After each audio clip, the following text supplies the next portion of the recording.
அனைவருக்கும் வணக்கம். நான் உங்கள் ஹரீஷ் மேக்கோடன்ஸ். அன்பர்களே, கன்னியாகுமரி மாவட்டம் வெள்ளிமலை பகுதியில் அமைந்திருக்கக்கூடிய விவேகானந்தா ஆசிரமம், அது உலகுக்கே சனாதன தர்மத்தை கற்றுக் கொடுக்கக்கூடிய ஒரு பல்கலைக்கழகம். இந்த விவேகானந்தா ஆசிரமத்திலே ஹிந்து தர்ம வித்யாபீடம் என்கின்ற ஒரு அமைப்பு செயல்படுகின்றது. அதன் கீழ் சமய வகுப்புகள் நடத்தப்படுகின்றன. இந்த சமய வகுப்புகள் ஊர்கள் தோறும் ஆலயங்களில் வைத்தோ பொது இடங்களில் வைத்தோ நடைபெறும். வருடந்தோறும் இந்த சமய வகுப்புகளுக்கு தேர்வுகள் நடைபெறும். தொடக்கநிலை, இளநிலை, வளர்நிலை, உயர்நிலை, முதுநிலை என்று 5 பாடத்திட்ட பிரிவின் கீழ் தேர்வுகள் நடைபெறும்.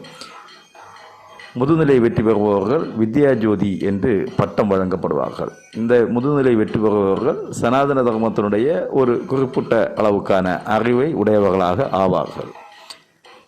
அப்படி வித்யாஜோதி பட்டம் பெற்றவர்கள் எல்லோரும் ஆண்டுக்கு ஒரு முறை குடும்ப சங்கமமாக வெள்ளிமலை ஆசிரமத்திலே சந்தித்து அங்கே வெள்ளிமலையை கிரிவலம் வந்து தொடர்ந்து பல நிகழ்ச்சிகள், போட்டிகள் எல்லாமாக ஒரு நாள் முழுக்க கொண்டாடுவது வழக்கம்.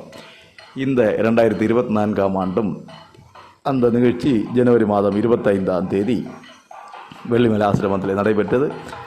அந்த நிகழ்ச்சியிலே வித்யாஜோதிகள் எல்லாம் ஊர்வலமாக கிரிவலம் வந்த காட்சியை நாம் இங்கே பார்க்கின்றோம். வாருங்கள், வீடியோவை லைக் செய்யுங்கள், கமெண்ட் செய்யுங்கள், மறக்காமல் நமது சேனலை சப்ஸ்கிரைப் செய்யுங்கள். வாழ்த்துக்கள். வாழ்க வளமுடன். லோகா சமஸ்தா சுகினோ பவந்து. வணக்கம். உங்கள் ஹரீஷ் மேக்கோடன்ஸ்.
ஓம் நம சிவாய.